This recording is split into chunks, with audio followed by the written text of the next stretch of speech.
नमस्कार, मैं रंजीत कुमार। पिछले वीडियो में हमने त्रिकोणमिति की ऊंचाई दूरी की प्रश्नावली 9A के 1 से लेकर 9 प्रश्नों को हल किया था। इस वीडियो में हम उससे आगे के प्रश्नों को देखेंगे।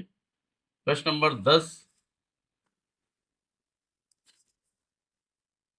10 में दिया हुआ है, भूमि से 60 मीटर की ऊंचाई पर एक पतंग उड़ रही है। भूमि से 60 मीटर की ऊंचाई पर एक पतंग उड़ रही है और इसमें ये डोरी जो लगी हुई है सी, ये क्या है हमारी डोरी। डोरी को अस्थायी रूप से बिंदु ए से, यानी भूमि के बिंदु ए से बांध दिया जाता है और डोरी भूमि के साथ 60 अंश का कोण बनाती है। तो हमें क्या करना है कि डोरी की लंबाई ज्ञात करनी है। तो यहाँ डोरी की लंबाई हम एल मान लेते हैं। माना डोरी की लंबाई बराबर एल मीटर। डोरी की जो लंबाई है वो एल मीटर है। तो हमें डोरी की लंबाई ज्ञात करनी है, जबकि पतंग की ऊंचाई 60 मीटर दे रखी है। कोण हमारा 60 अंश का है। 60 के सामने की भुजा हमारी लंब होगी और ये 90 अंश का कोण इसके सामने की भुजा ये हमारी कर्ण होगी। तो लंब और कर्ण हमारे किस में होते हैं? साइन में। तो समकोण त्रिभुज ए बी सी में साइन 60 लेके चलेंगे। लिखते हैं समकोण त्रिभुज ए बी सी में साइन 60 बराबर बी सी बट्टे ए सी, यानी लंब बट्टे कर्ण। और बी सी का मान कितना है? 60 और बट्टे कर्ण का मान एल। साइन 60 कितना होता है? √3/2 बराबर 60 बट्टे एल। कैंची का गुणा करेंगे, क्रॉस मल्टीप्लाई, तो ये आ जाएगा हमारा एल इज इक्वल टू 60 × 2, यानी 60 गुणा 2 बट्टे √3। √3 से 60 को काट देंगे हम 20 √3 बार, यानी 60 क्या होता है? 20 गुणा 3, 20 या 60, और 3 को √3 से कितने बार काटेंगे? √3 बार। तो 60 को जब हम √3 से काटेंगे तो कितना आएगा? 20 √3। 20 का 2 में गुणा करेंगे तो ये आएगा 40 √3 मीटर। ये निकल आई पतंग की डोर की लंबाई। तो यहाँ लिख देंगे डोर की लंबाई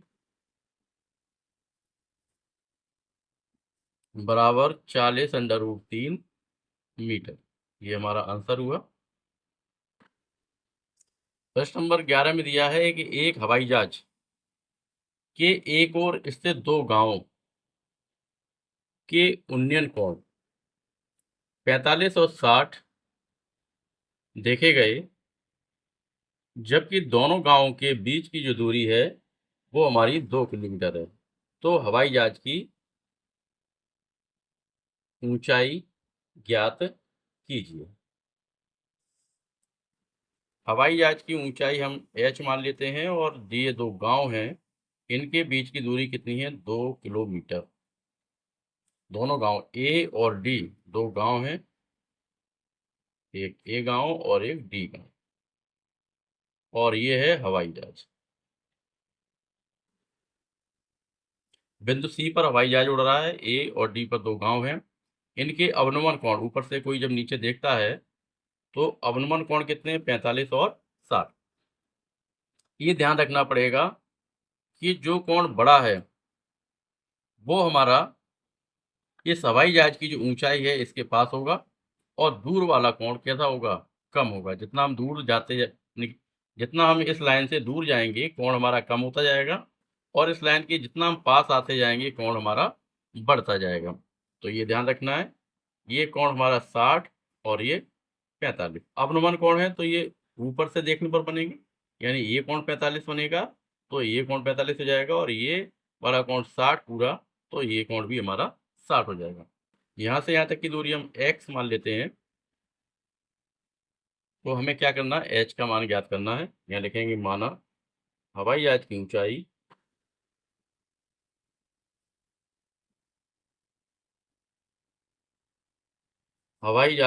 ऊंचाई बराबर h।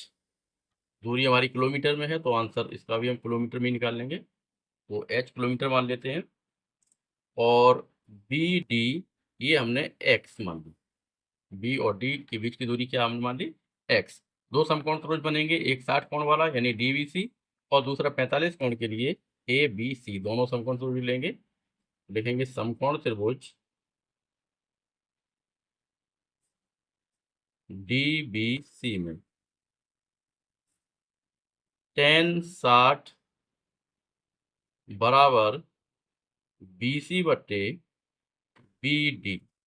tan 60 का मान √3 बराबर H बट्टे X। तो x इक्वल टू आ जाएगा H अपॉन √3। गुणा करेंगे तो x यहाँ और √2 फर्स्ट हो गया ये। अब लिखेंगे समकोण त्रिभुज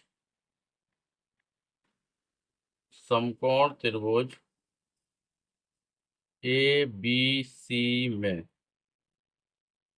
tan 45 इक्वल टू कितना होगा, इस पूरे जब ये पूरा त्रिभुज लेके चलेंगे तो लंब कितना होगा BC और आधार हो जाएगा AB। तो BC बट्टे AB यानी लंब बट्टे आधार, और tan 45 का मान कितना होता है 1 बराबर H बट्टे, और ये A से B तक की दूरी कितनी होगी 2 + x,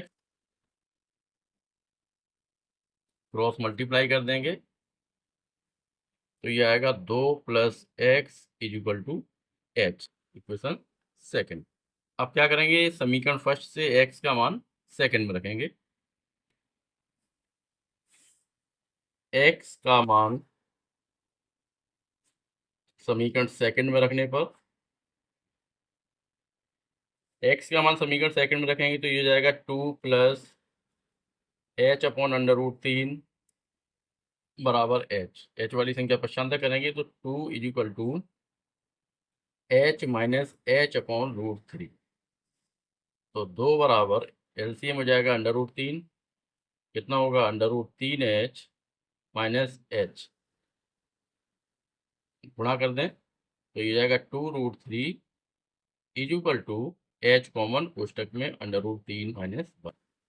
तो h इक्वल टू आएगा 2 √3 बट्टे √3 माइनस 1 अपॉन से √3 माइनस 1 को हटाएंगे, ये √3 को हटाएंगे तो क्या करेंगे, इसकी संयुग्मी चिन्ह बदल के अंशवर्ण में गुणा करेंगे, अर्थात √3 + 1 से हम अंश में गुणा करेंगे और √3 + 1 से हर में गुणा करेंगे। तो h इक्वल टू हो जाएगा 2 √3 का गुणा करेंगे कितना होगा √3 का √3 में 3 और प्लस √3 अपॉन एक कोष्टक में हमारा माइनस है, दूसरे में प्लस है, यानी ये हो जाएगा a minus B into A plus B. क्या होता है a² माइनस b², पहली संख्या का वर्ग यानी √3 का वर्ग माइनस 1 का वर्ग। तो h इक्वल टू आएगा 2 कोष्टक में 3 प्लस √3 बट्टे 3 माइनस 1, 3 में से 1 घटाएंगे कितना हो जाएगा 2। तो h इक्वल टू आ गया 2 कोष्टक में 3 प्लस √3 का मान होता है 1.732 अपॉन 2 से 2 कट गया। तो h इक्वल टू हो गया 3 में जोड़ेंगे 3 और 1 4.732 किलोमीटर। ये निकली हमारी हवाई जहाज की ऊंचाई। तो यहाँ लिख देंगे हवाई जहाज की ऊंचाई बराबर आई 4.732 किलोमीटर। क्वेश्चन नंबर 12 में दिया है 1.5 मीटर लंबा लड़का, इसकी ऊंचाई कितनी है 1.5 मीटर है लड़के की। ये 30 मीटर ऊंचे भवन से यहाँ जब खड़ा होता है तो भवन की शिखर को देखता है तो उन्नयन कोण 30 अंश का बनता है। यहाँ से जब इस बिंदु पर आ जाता है यानी भवन की ओर चलता है, तो भवन की ओर चलने पर यहाँ जब पहुँचता है बिंदु बी पर, इसे हम ए मान लें, ये हमारा बी, ये सी और ये डी। बिंदु डी पर आता है तो भवन के शिखर का उन्नयन कोण 60 हो जाता है। हमें निकालना है कि लड़का भवन की ओर कितनी दूर चला। ये ए से लेके डी तक की दूरी निकालनी है। ए से लेके डी तक की दूरी हम कितनी मान लेते हैं x, और यहाँ से यहाँ तक की दूरी मान लेते हैं y। लड़के की ऊंचाई कितनी है 1.5, तो ये दूरी भी हमारी 1.5 होगी। भवन की पूरी ऊंचाई है हमारी 30, तो 30 में से जब 1.5 घटाएंगे तो बी से लेके सी तक कितना बचेगा, 30 में से 1.5 घटाएंगे तो ये बचेगा 28.5 मीटर। कहाँ से लेके बी से लेके सी तक। यहाँ लिख लेंगे माना ए डी बराबर एक्स और बी डी बराबर वाई। ए से लेके डी तक हमने एक्स मान लिया, बी से लेके डी तक क्या मान लिया, वाई। ये बिंदु हमारा ए बी सी डी, इसे हम मान लेते हैं ई। तो ई से लेके सी तक की जो दूरी है वो कितनी है, 30 मीटर, ये भवन की। और बी से लेके सी तक कितना हो जाएगा हमारा, 30 में से 1.5 घटा देंगे तो ये आएगा 28.5 मीटर। हमें क्या निकालना है, एक्स निकालना है। दो समकोण त्रिभुज बनेंगे, एक ए बी सी, दूसरा डी बी सी। तो यहाँ लिखेंगे समकोण त्रिभुज ए बी सी में tan 30 बराबर लंब हो जाएगा बी सी और आधार कितना, ए बी। बी सी बट्टे ए बी इक्वल टू आएगा बी सी का मान 30 बट्टे एक्स प्लस वाई। tan 30 का मान 1/√3 बराबर 30 बट्टे X plus Y, cross multiply करेंगे तो ये आ जाएगा X plus Y equal to 30√3, समीकरण नंबर फर्स्ट। अब लिखेंगे समकोण त्रिभुज डी बी सी में tan 60 equal to B C बट्टे डी डी, यानी लंब बट्टे आधार। बी सी हमारा लंब हो गया, आधार क्या होगा, बी डी। tan 60 का मान √3 बराबर 28.5 और बट्टे में 22। समीकरण 1 में भी हमारा जो बी सी है वो बी सी की दूरी कितनी दे रही है, 28.5 है। तो यहाँ 30 की जगह हमें लिखना होगा 28.5 और ये भी हो जाएगी 28.5। तो एक्स प्लस वाई होगा 28.5 √3।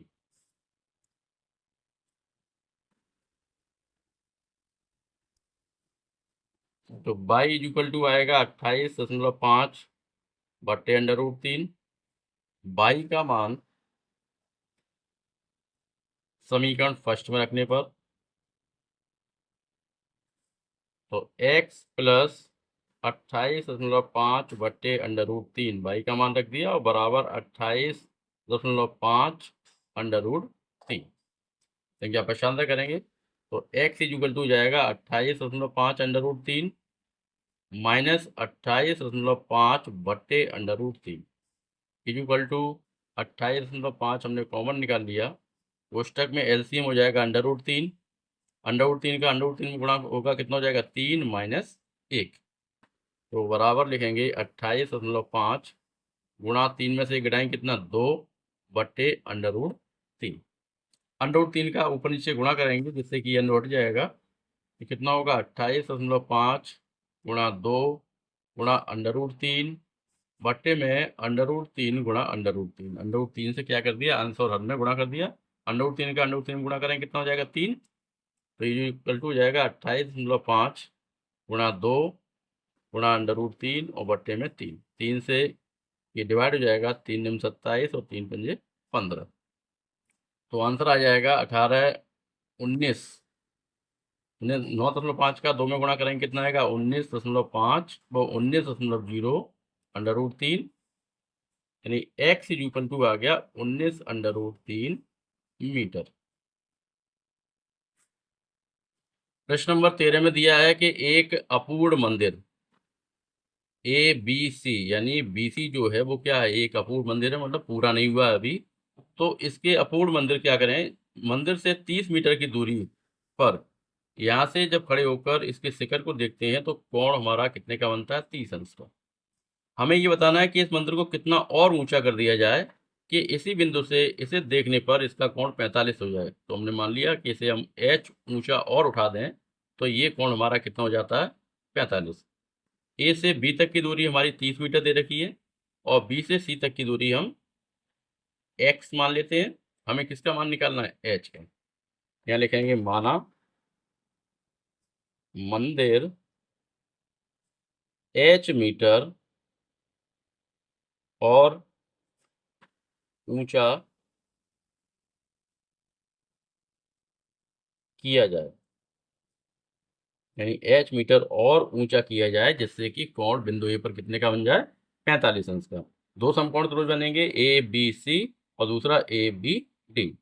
तो लिखेंगे समकोण त्रिभुज ए बी सी में tan 30 इज इक्वल टू लंब हमारा बी सी और आधार कितना, ए बी। tan 30 का मान 1/√3 बराबर x/30। तो x बराबर आ जाएगा 30/√3। इसका गुणा हो जाएगा हमारा, 30 से 30 कट जाएंगे 10√3 बार। तो x का मान आया 10√3 मीटर। अब लिखेंगे समकोण त्रिभुज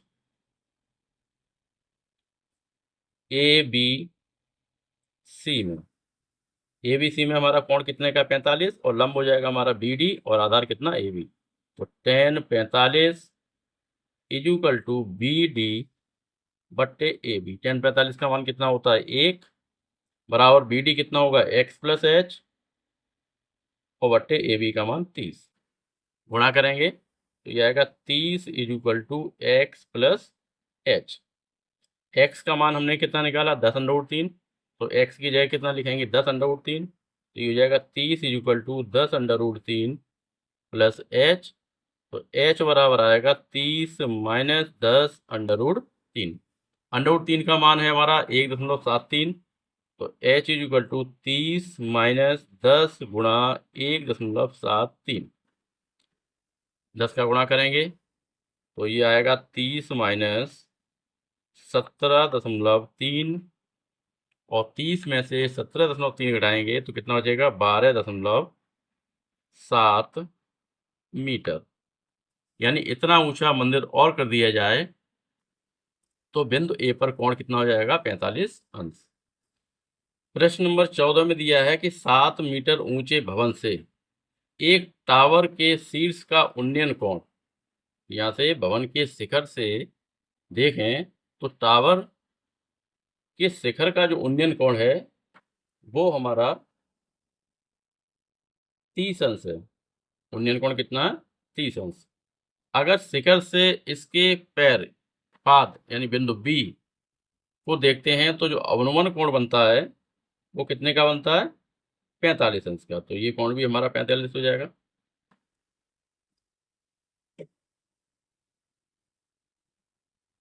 तो हमें क्या करनी है, टावर की ऊंचाई ज्ञात करनी है। ये दूरी हमारी 7 है, तो इसके समांतर ये बी से लेके ई तक की दूरी भी हमारी 7 मीटर हो जाएगी। जब हम इस टावर की पूरे की ऊंचाई h मान लें, यहाँ से लेके यहाँ तक हमने मान लिया कि टावर की ऊंचाई h है, तो h में से जब ये 7 निकल जाएगी यहाँ से यहाँ तक, तो ई सी या सी ई हमारी कितनी बचेगी, h माइनस 7 मीटर। ये दूरी हमारी हो जाएगी h माइनस 7 मीटर। इस दूरी को हम x मान लेते हैं यहाँ से यहाँ तक, तो ये दूरी भी हमारी x हो जाएगी। तो यहाँ लिख देते हैं, माना टावर की ऊंचाई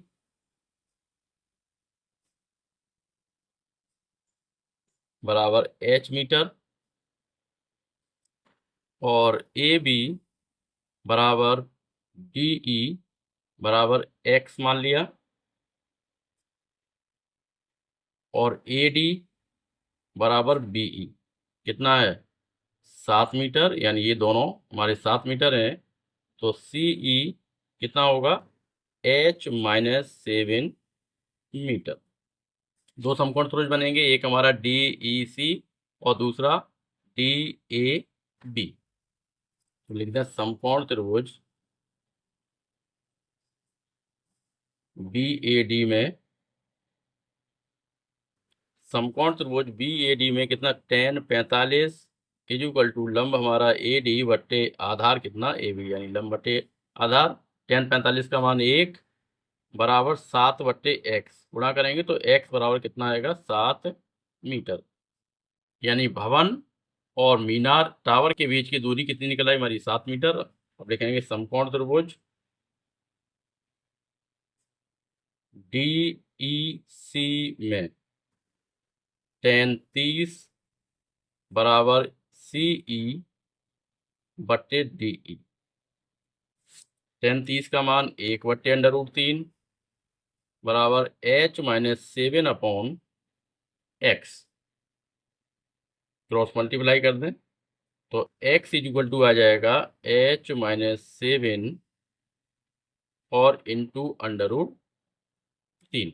x का गुणा 1 में हो गया, इसका गुणा इसमें जाएगा। x का मान कितना दिया है 7, तो x ये कितना लिखेंगे, हम 7 लिखेंगे, या लिख दें x के मान बराबर करने पर। x के दोनों मान बराबर करेंगे तो कितना आएगा, h-√3 इंटू √3 इक्वल टू 7। गुणा कर दें तो √3h माइनस √3 का √3 गुणा 3 हो गया इक्वल टू 7। तो √3h इक्वल टू 7 + 3। √3 h बराबर आएगा 10, तो h बराबर 10/√3। √3 का अंश और हर में गुणा कर दें, √3 का अंश में गुणा करेंगे √3 का हर में, जिससे कि √3 हट जाएगा। तो h बराबर आएगा 10 √3 और बट्टे 3। √3 का मान अगर 1.73 रखें तो वो रख सकते हैं। तो टावर की ऊंचाई निकलाई हमारी 10√3/3 मीटर।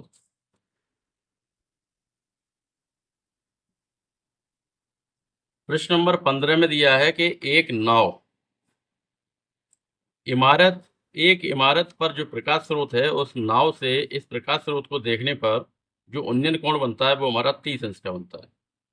जब नाव बिंदु ए से डी पर यानी इमारत के पास जा पहुंचती है, तो यहाँ बिंदु डी से जब प्रकाश स्रोत को देखते हैं तो उन्नयन कोण हमारा 60 अंश का बन जाता है। तो हमें ये बताना है कि नाव को यहाँ बिंदु डी से बी तक पहुंचने में कितना समय लगेगा, जबकि ए से डी तक पहुंचने में जो समय लगता है वो कितना लगता है, 4 मिनट लगता है। तो ए से डी तक की दूरी हम x मान लेंगे, बी से डी तक की दूरी y, और इमारत की जो ऊंचाई है वो कितनी मानेंगे, h।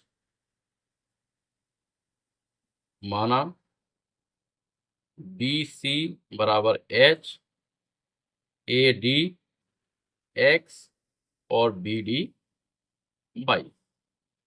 ए से डी तक पहुंचने में लगा समय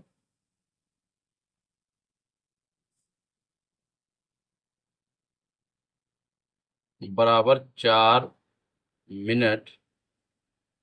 ये हमें सवाल में दे रखा है कि ए से डी तक नाव को पहुंचने में जो समय लगता है वो कितना लगता है, 4 मिनट। तो बी से या डी से बी तक पहुंचने में, यानी यहाँ बिंदु डी से इमारत तक पहुंचने में नाव को कितना समय लगेगा वो हमें ज्ञात करना है। तो एक समकोण त्रिभुज बनेगा हमारा डी बी सी और दूसरा बनेगा ए बी सी। तो यहाँ लिखेंगे समकोण त्रिभुज डी बी सी में tan 60 बराबर बी सी बटे बी डी। tan 60 का मान √3 बराबर h/y। तो h बराबर आएगा √3 बाई इक्वेशन फर्स्ट। इसके बाद लिखेंगे समकोण त्रिभुज